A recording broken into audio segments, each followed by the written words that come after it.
So fair enough. When we record this, the time of recording right now is actually a Friday. I know it's not live podding at all times. We actually do record this, pre-record this.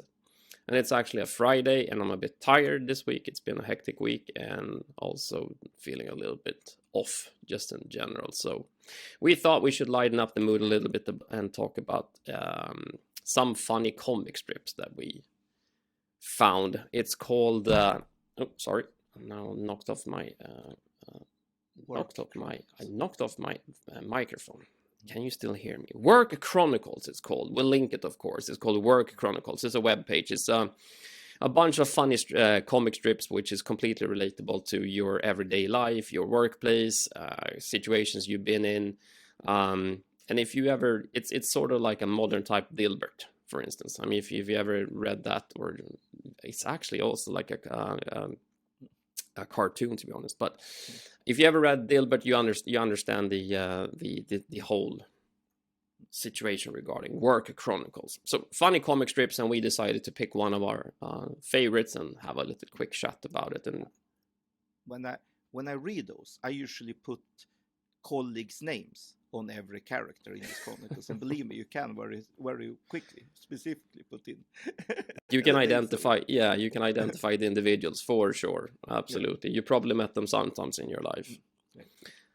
So the one I picked, and we'll try to put this into some sort of reality as well, was that the comic strip is that the employee enters the room to have his annual salary conversation, and the manager presents what he is willing to give him, and the employee says, well, guess what, I've just received an offer from someone else, and I'm thinking about taking that offer because the manager insists that this is the only thing I can give you, we don't have budget for anything more. So the employee says, well, I actually received an offer. And then the manager says, oh, you received an offer, well, then we can absolutely match that offer. And the employee says, oh, so now you actually found a budget for that. And the manager says, yes, it's a miracle. And the whole sentiment of that little comic strip is that please value your staff. Please sit down and don't just look at numbers and see your staff as numbers. If you are willing to match someone else's offer, why didn't you pay them from the get-go? Well, yeah, I understand. You try to keep the numbers down. You want to keep the salaries down, and you want to get as much earnings as possible. I get it. But if someone comes in and says, I received an offer from someone else, and you can't match it, that's fine. And that's actually more acceptable than to say, this is what I'm willing to pay you until someone gets an offer, and then you're willing to match the offer. That's actually way more degrading than anything else. And that actually pisses people off even more, at least for me. If you can match that offer, why didn't you pay me that from the get-go? So have a sit down and value your staff and really think about, okay, what is this person actually bringing to the table, and what does this person bring to the company? And if we should lose he or she, what would that entail for us as a company? And if you're not willing to lose that person, please pay them. Pay them. It's good. They will stick around longer then. My favorite is a manager who's talking to an employee and say, I work long hours, you should too. I am available during vacations, you should be too. And then the employer asks, you get paid handsomely, should I be too? And the manager says, don't be silly.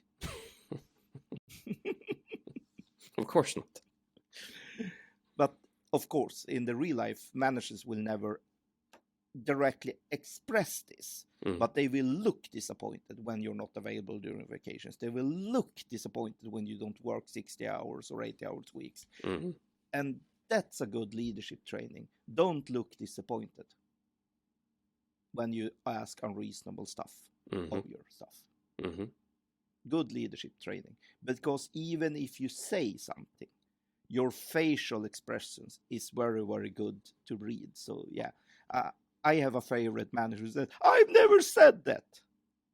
No, but you expressed it. But I didn't say that. Yeah, but your body told the story. Your body in your face. Yeah, exactly. Body in your face told the story what you actually was feeling.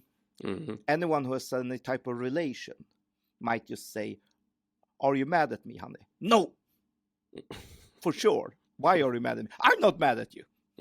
So yeah, your body and your face will tell a very different story. So yes.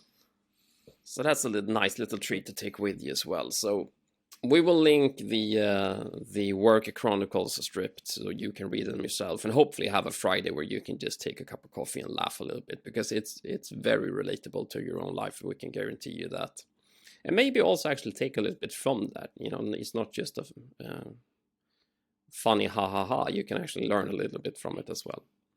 So, anyways, I hope you do have a great week. I do hope that you have a great weekend, maybe, depending on when you're listening to this. And we'll talk to you next week. Have a good week, man. Hoba.